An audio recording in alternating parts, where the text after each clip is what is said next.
Well, I mean, okay. So full disclosure, both of those things got me in trouble the same night. And that was kind of the moment when I decided this is getting out of control. Um, I I cannot drink anymore. It just cannot happen. Philip, how did you find Carnivore? Well, thank you, Dave, first off, for letting me tell my story. I don't know. I just started carnivore. I guess today would be 70th day, I think.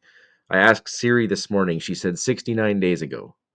So the 1st of November, 2024, was the first day for me. I started this time. I have tried carnivore once before. I unfortunately had an alcohol problem that I was having a hard time kicking. And so it ended up ending that attempt after almost 3 months. I wasn't quite as strict back then as I am now. Um, right now, I'm strict on beef, butter, bacon, and eggs. Um, I don't eat any plants of any type, and most of the times I try to avoid bacon even because a lot of bacon has salt in it. Sorry, sugar. I mean, um, and but basically, I usually just eat strip loin or ribeye steak twice a day. A few times I'll eat eggs. That's about it. But to find carnivore, about 2018, my doctor told me I was a type 2 diabetic. And I didn't know how to really take that. And it was the first time I had this doctor. He was a nice guy. Um, I hadn't had a family doctor. I live in Canada, and our system of medicine here is not great when it comes to just getting a doctor. You're on a waiting list for a family doctor for a really long time. And I moved around a lot, so I didn't have a family doctor quite often. So it was really hard to get blood work and stuff because you can't just go and ask for it. You have to have a doctor. A lot of places here in Canada, so it was quite an experience to have a family doctor finally. He ran me through all the blood work, did a full blood panel. I don't even know what tests. It was obviously my A1C. I never did really ever look at the results. I didn't think about it or care much. Um, at the time, I was pretty depressed in my head. I was going through a lot of problems there. Um, my home life wasn't great with my eating. I should say was horrible. Um, Probably fast food every other night. Um, Probably twice a day sometimes, 3 4 times a week. It wasn't good, and so I got really really heavy really quickly. And the person that I was seeing at the time was also quite unhealthy. When I got told I was a type 2 diabetic, um, they had GERD and IBS and Crohn's and all these different things, and like her pills, she had so many pills. I don't even know the names of any of them because there were so many. She had like a nightstand next to her bed, and the whole top drawer of it was just pill bottles. Um, so it was kind of ridiculous. I tried to help her, and she wouldn't listen to me. Um, when it came to just eating, she didn't eat, like I'm a butcher. I've been cutting meat for a long time. It's actually kind of weird to never have considered eating only meat all these years. But anyway, so she and I were together for a little while, and then that her diet wasn't great, and so I didn't know what to do about it. She wouldn't eat meat. She'd only eat chicken or turkey, like ground chicken or turkey, and then it was like a lot of vegetables. We tried keto. That was the first time I'd ever heard of the keto diet. Probably at 2018. I even got a whole bunch of books, pile of books next to me, just all the type 2 diabetes books and everything I started picking up back then. So that'd be, I guess, 6 years ago now, seven almost. But she didn't help my health any. And that's when I started trying to figure out, is there a dietary measure or any other way I can deal with this? When I asked my doctor about it, when he told me, I kind of just sat there in silence staring at him. Like I didn't really know how to respond because like I'd never been told anything that sounded like bad news before, This you know? is when he told you about the type 2 diabetes. Right, in 2018 or I think it was 2018, sometime anyway. Um, but I was having problems with my vision. I was like constantly having blurry vision. It always felt like I could see three things all the time, almost like one eye just quit focusing completely. And I would just like have a hard time. I'd always like look like this to try to like see everything I'd look at. I had that problem for years and years and years. And it was so bad I couldn't do night driving either. Like I had to pull over, and I always figured it was like blood pressure, and it very likely could have been right as a result of having constantly high insulin. Of course, I didn't know any of this back then, right? Because I'm not thinking about it. But after he told me that, I just sat there and looked at him and asked him, "Well, what can I do about it?" He quite literally said, "There's nothing you can do. Your diet and exercise. It's basically it." And I'm like, okay, well, I'm already at the gym. I can change my Very diet. s very specific advice, diet and exercise. Yeah, yeah. I didn't, and it's funny because it's true, but it's like it's not enough, like to help you. And I just anyway, and so I was like, okay, well, what can I do now? And he's like, well, here's a prescription. And I look at the prescription, and he issued. I can't even remember how much, but it was metformin and atorvastatin because he said I had high cholesterol.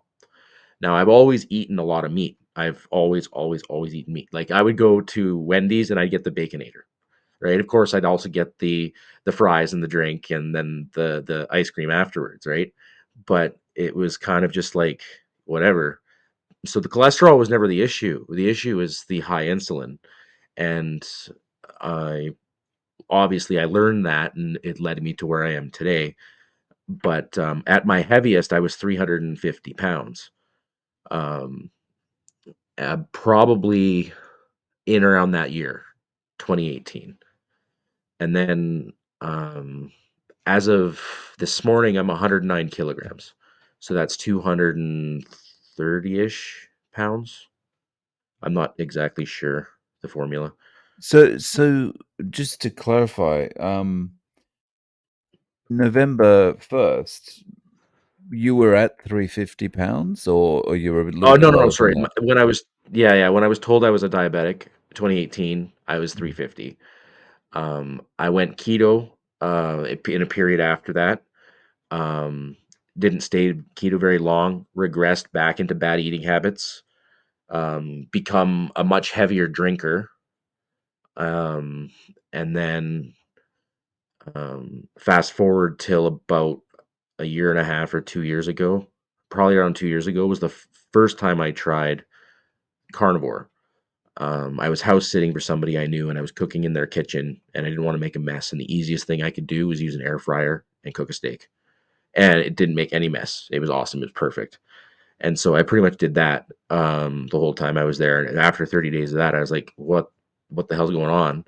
And it was amazing. I felt good, and I'm certain I lost weight. I didn't measure it or nothing. Um, and then that house sitting thing ended, and then I come back into town because I was out at the country, and then yeah, some stuff happened, and I come off the diet for whatever reason. I got wrapped up in some social stuff, I think, because there's everybody wants you to eat and drink with them. Like, hey, come have a party. Hey, come over here, have this, have that. And it's just like, okay, listen, I love you guys, but there's things going on that I can't indulge in that stuff right now. But I stopped caring, and I just started getting involved in it, and then it's a habit, right? It just you spiral, and you get addicted again. And even today, like yeah. So anyway, and then I back to November. I've been planning to go back to it the whole time, but I didn't actually know anything about carnivore diet until I was diabetic, until I went through the keto phase. So it would have been in 2019. So it was probably 2020 when I first learned of strict carnivore. Um, and I'm not sure if it was Michaela Peterson's video at her TED Talk that that triggered that, or if it was um, an offshoot. It was a YouTube video I started watching actually Dr. Ken Berry years ago, after I was told I was a type 2 diabetic because he had information on how to deal with skin tags. And I had some skin tags around my neck and underarms and stuff. And he just said start eating less carbs and it will improve the symptoms of skin tags. And I was like, what? That doesn't make sense. And so I did that. And then I think it was through his videos I found Anthony Chafee, um, and Dr. Anthony Chafee, I think, and Ken Berry have been the two largest influences for me since about 2020 on all of this to convince me 100% that this is the absolute best thing and the only way to eat for a human being. I am so convinced that there's no alternative to staying healthy, staying lean, and thriving. And then Carrie Mann started, and I have to tell you, that guy's got the personality of a saint. I absolutely would love to give that guy a hug. I've never met him. I've never talked to him. I'm gonna drive down to his theater and I'm gonna go and shake that man's hand, give him a hug, and say thank you for everything you've done for humanity because that guy is amazing. I send everybody I know to that guy now because he's spreading awareness like I've never seen for any subject you can think of. And so I'm 100% thrilled that there's a man like that out there. And that I'm sold. So November 1st, I was like, screw this. I'm 100% carnivore. Beef, butter, bacon, eggs. Let's go. And I'm down almost 20 kilograms since November 1st. Wow, that's awesome. So 20 kilos down. Um, what else have you noticed in that? I mean, it's been what, two, yeah, 69 days. So like 2 months and 9 days or something. So yeah, what have you noticed in that time? Well, to be fair, I'm not sure if everything that I'm noticing has occurred in the last 2 months alone, because I did the diet in the past for a period, and I know there's like a lag time for your body to like adapt to things that it experiences. So I don't know 100% because even though I was still carb heavy, I was still meat heavy too. So I'm not sure like how much damage I did or whatever. So, but things that I have noticed, the blurry vision thing, haven't had an issue probably in months at least. Not at all. Um, Skin tags, they're gone. I don't know where my skin tags went. Um, as far as other things, like I am definitely losing inches. I lost the weight, but like my skin is changing. On my arms, that I had like a I don't know kind of weird skin condition for years. It was like these little red bumps where all my hair follicles would be. I don't even know what the condition is called or whatever, but like it's clearing up. Like my skin is not got little red bumps all over it anymore, and so that's kind of nice. Um, there's lots of things. My toenails are growing better. Like just weird things, like you wouldn't think of these things. Just things like yeah, and I'm feeling good. Like I have no headaches. I wake up with energy, I get up. I have a kettlebell, so I do kettlebell swings. I do some lunges and some squats, Ben Patrick's ATG split squats. I've been practicing those for lower body mobility. It's been amazing. I'm trying to get into a full primal squat. I don't think I've ever been able to squat as deep as I can, as I do right now since high school. Like, I'll be honest, like I'm feeling really, really good. But I'm exercising too. So I mean that helps a lot, right? People have to remember. And now I'm learning about sprinting. Um, it's winter right now. It's very icy. I live in a mobile home, so I don't have a lot of room to sprint. But I will be doing that as soon as I can. But yeah, no, this Yeah, I guess, carnivore. and if it's very icy, if you go outside, sprinting becomes sliding, right? Yeah, I don't have a pair of skates, um, so I should get some. I'm not much of a Canadian without skates, I guess. Like November 1st, is that's kind of the first day of this time being carb free, alcohol free. Yes. Okay. So just your situation kind of. sounds very similar to the situation I had. So I'm just interested to know for you, what was easier to let go of, the carbs or the alcohol? Well, I mean, okay. So full disclosure, both of those things got me in trouble the same night. And that was kind of the moment when I decided this is getting out of control. Um, I I cannot drink anymore. It just cannot happen. Last June, not the last June, the June before, um, so that would have been 2022. Um, I was having a lot to drink one night. I think it was a Friday night.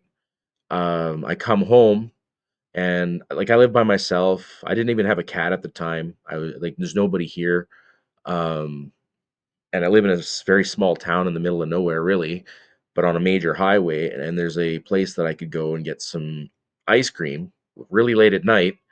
Um, and I decided that I wanted to go for a drive. Well, I got pulled over, and it didn't go well for me. And actually, tomorrow I finally get the interlock device removed from my car for being in my car for a year. So that's nice. Finally, that'll be behind me. That's been costing me money every month to keep that in my car. But it's because of my carb addiction that I was sitting at home, had no carbs, and was like, huh, I'm wanting some snacks. And well, obviously, drinking, you're not in your right mind, really. Um, and I decided to do it, and it cost me. Well, I spent the night in the cell from that, and then I decided after that that I was going to quit drinking. And so I started weaning myself back a lot, cutting back what I was spending and how much time I was doing things. Um, and then I fully quit drinking in September before I went carnivore. So if I were to say the hardest thing would have been probably the drinking, honestly, which is why I quit it first because um, there's such a social aspect to it, and it's so easy to get carried away. You have fun, you stop thinking about things. It makes you stupid, is what it does, right? And so then shortly after that, right, then you got Halloween. Everybody wants candy and cake, and then Thanksgiving. So thankfully, I don't have family. I'm by myself. I've been alone for a lot of years, so it's not a big deal for me with social settings at home. So I just stay home a lot. Um, and that's been a lot easier for me. And the other thing is I run a meat shop, so it's like really easy for me to bring meat home or cook at the store. So like going carnivore was a no brainer. It's the simplest, easiest way for me to live my life right now, and well, every day for the rest of my life because I am so convinced that it's the right way to be. Very soon, I'm going to go get my blood work done again. I hope he will accept me as a patient after our last interaction here. But I tried to get a new doctor, and he and I don't really get along, I don't think so. And there's only one doctor in the town I live in, so I got to find another doctor. Right. But Y- Yeah, I find typically, when it's a doctor that's kind of, just a GP, come in, what do you need? What prescriptions? Oh, you've got this problem. Okay, get out. Those kind of doctors, they don't fare well when you ask questions or you push back on their advice, right? well, that's right. Yeah, he didn't. He was like he had the high and mighty "I'm smarter than you" attitude, and yeah, when it's coming to my health, like you're gonna ask. Like I live in Canada, it's a social medicine system here. Like basically, it's a revolving door. They want to see you in as little time as possible because they have such a long lineup of people to see that they have to push you through and get to the next person. And so if you start to take any time at all, it actually hurts their quotas and their numbers and all that stuff because policy is pushing them. And it's a really big problem. And I don't really like the medical system in Canada. I have not liked it for a lot of years. I have never said anything good about it, besides the fact that in the event that there's something seriously wrong with me, it's not going to cost me a $500,000 to fix. But it costs everybody else $2.5 million. You know what I mean? And I don't like that. And it shouldn't be like that, right? Because I don't go to the doctor that often. You know what I mean? I'm very highly taxed and I hardly use the system. So it's not fair to me either, right? And there's lots of people I've known through my life that have spent a lot of years using and abusing the system for their own personal gains and things. And so it's kind of a really not great system the way it is. People talk about it for lots of good reasons, but they don't talk about the stuff that is not great about it. And as a result of the system, you end up with doctors that um, really they just don't they stop thinking, because it's just I don't know. I've never seen a really good doctor in Canada. Like they're all they're all overweight. I've never seen a thin doctor in Canada, and the ones that are no, I don't think I ever have actually. I don't think I've ever seen a doctor that looked physically fit in Canada. Yeah, it's funny you mentioned that. The last doctor that was telling me I needed to have a balanced diet was also overweight, significantly overweight. I'm like, I wanted to say to him, "How's that working out for you?" But Yeah, um, yeah. So just back to your situation. I mean, the regarding the getting off the both the alcohol and the carbs. I mean, the fantastic thing about being off it is you're in control of everything now, right? The problem when you're addicted to carbohydrate or you're drinking alcohol or both, as I know well, is you're not in control of what's going on, right? Because as you say, it makes you go crazy. It makes you, into a different person. But then, like, get off it, and you're now in control. So like that must make you feel good throughout the day, just feeling like, you know, you don't have these kind of impulses like get in the car and go and get ice cream or something like that. yeah. Honestly, I don't snack. I don't feel like snacking. It's Mm, never like I can do stuff, and I'm more focused on the thing that I'm doing because I don't ever think about anything but what I'm doing. It's like I start to get hungry, and it's like, oh, well, I guess I should go and cook some food, and then I go and cook some food, or I heat up what I have already cooked. Like it's not, it's I don't know. You're right. It's really quite freeing to not feel like a slave to the addiction of any of it. right. And see, that's the thing as well. You just mentioned something that I think's key there, right?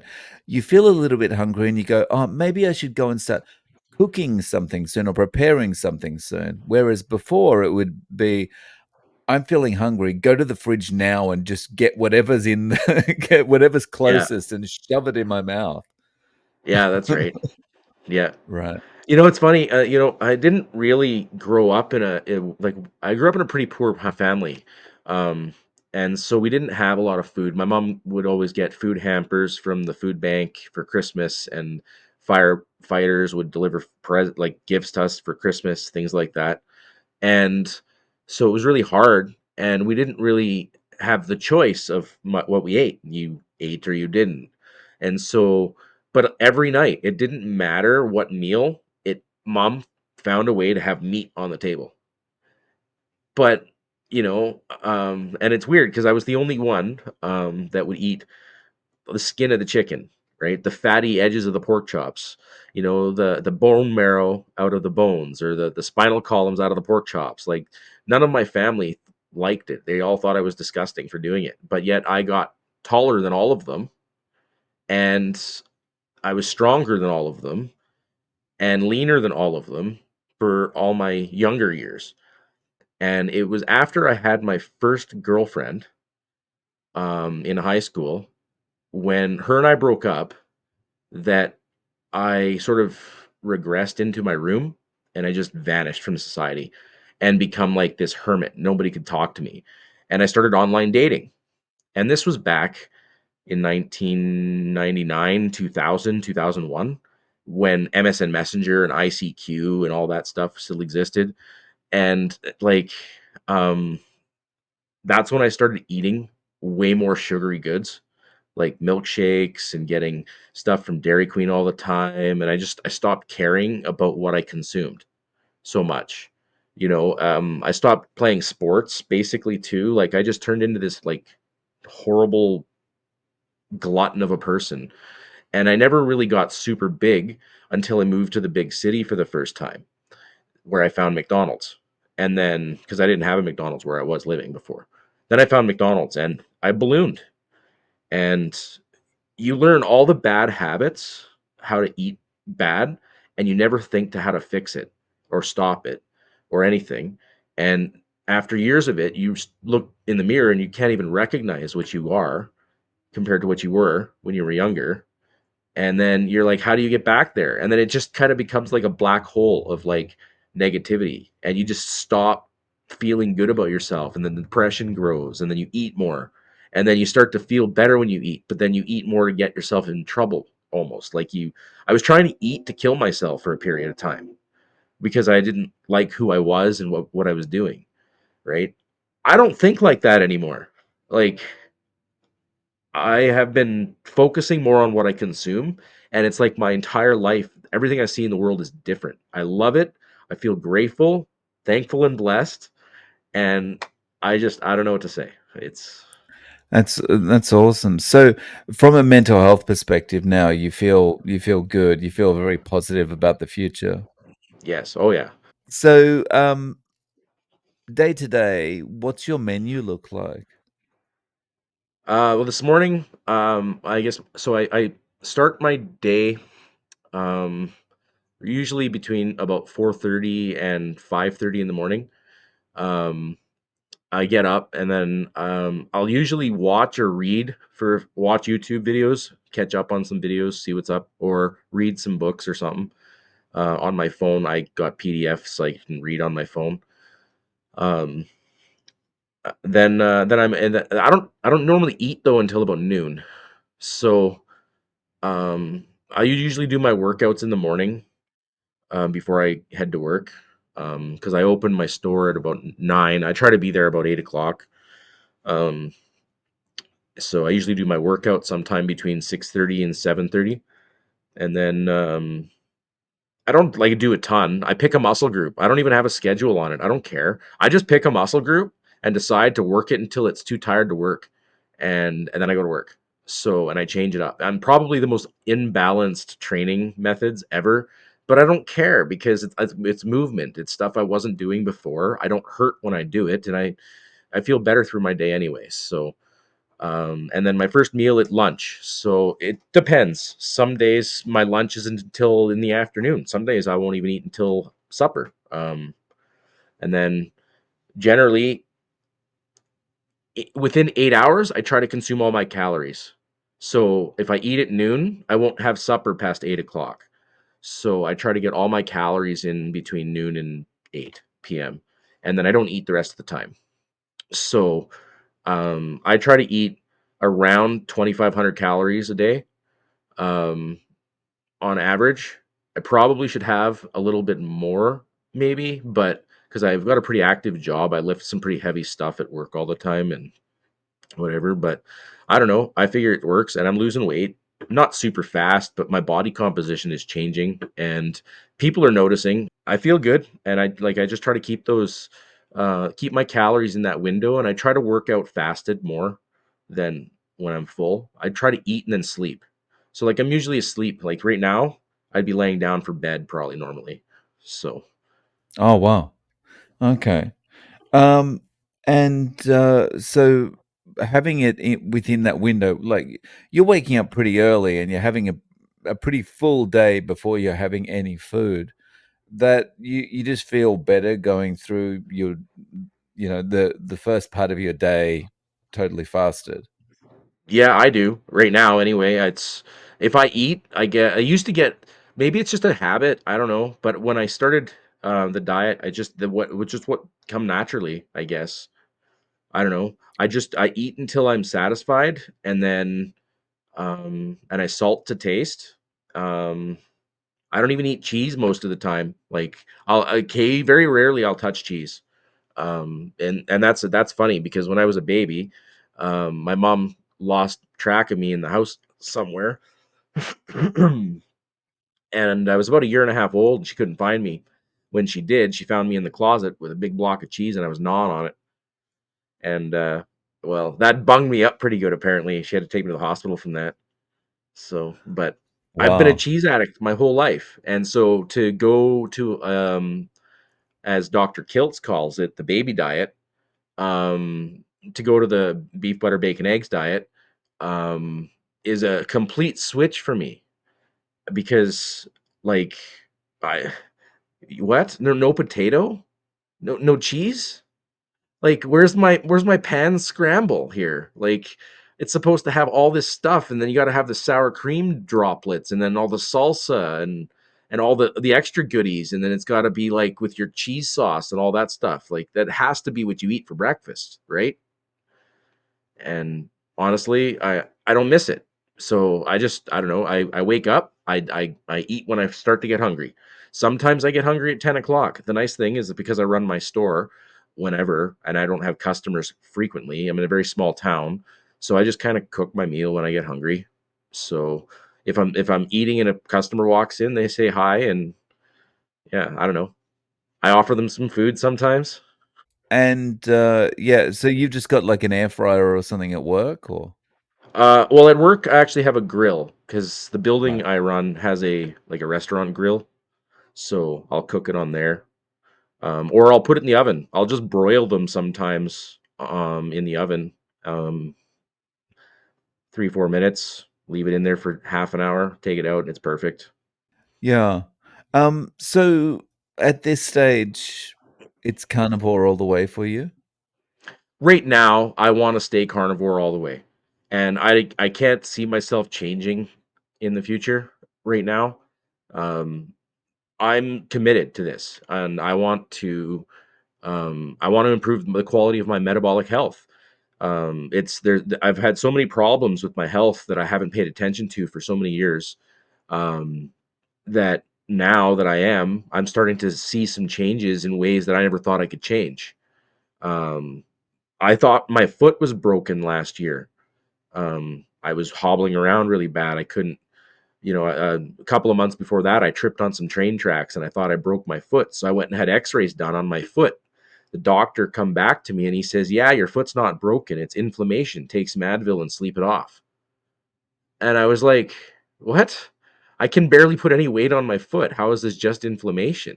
He's like, "Well, your foot doesn't look swollen. I don't know what it is then." And it's just like, you just took x-rays. Like, you're a doctor, aren't you? Like, you didn't tell me it's gout. So what is this? Just inflammation? It's like, I've been on this diet since November 1st. That my foot, it was still bad. I was still working 80 hours a week. And my foot was still rough. And I was having a hard time walking. I've been on this diet since November 1st. And now I'm doing ATG split squats and I'm jumping rope. So, like, I don't know what to tell you. Like, I cannot believe the changes that have happened in just 70 days, honestly. Like, I don't know what it's going to look like in 6 months. I have no idea. I'm trusting it. I believe in Dr. Anthony Chafee. I believe in Dr. Ken Berry, Steak and Butter Gal, Kelly Hogan. All these people have gone through it. Todd Bachnis, even Dave DeProsperous, bless his soul. I've been following the community for so long. Like I'm just trusting it. I'm even following I'm Bill Knott, right? I love that man. And so I'd like to see everybody understand that this is the right diet. So Yeah, nice. And sorry, just to talk follow up on the health front. When your doctor told you you had type 2 diabetes, did he tell you your A1C at that point? um it was pretty high. I think it was, what did he tell me? It was like an 8 or a 9, I Right. think, at the And do time. you I think, know and what he it said is now? I haven't had a blood work done in a while. Right. Okay. So, as far as Yeah. I know, I'm still a type 2 diabetic, Right. but Right. I haven't also been taking my medication. When he gave me those pills, I took them back then for maybe only 6 months, maybe, Right. maybe a Right. year. I stopped taking them. Like I didn't like taking them. I didn't like the way I felt taking them. It just my guts felt weird, and I just didn't feel normal, so I stopped taking them. So I don't know. Like I might still have a high A1C. I don't think I do. Um, I because like the changes that I've seen even in the last 2 months, I honestly believe that I'm probably going to show a lower A1C than then. I still have the testing kits and everything. Like I could go and check my blood sugar right now if I wanted, but I don't. I don't care. I trust that this is the way humans were meant to eat, and um, we'll see what happens. You know, people are telling me I'm losing a lot of weight. Like I'm looking younger than I have in a long time. There's a picture of me where I swear to God, my head looks like a pumpkin. If a friend said to you, "Okay, Philip, tell me how do I try a carnivore? How do I get started?" What would you tell them? What would your advice be? Um, I'd just say start carb restricting. That would be the first step. For me, it was about restricting my carbs to get to just meat because it's really really easy to say I need to eat this, but it's really also quite easy to justify eating everything else with that thing. And like everybody's used to seeing the Food Network and all the different recipes and how to put this food into all these different things and how to, all the colors and everything else. And we're taught to cook and do all these things. And so it's so normal and natural for us. And we don't even think about this as a carb, right? Like it's funny. After I thought about it scientifically, a little bit, I was like, all plants are carbs. It doesn't matter if it's broccoli, it doesn't matter if it's celery, it doesn't matter if it's lettuce. Like every single plant has chlorophyll in it.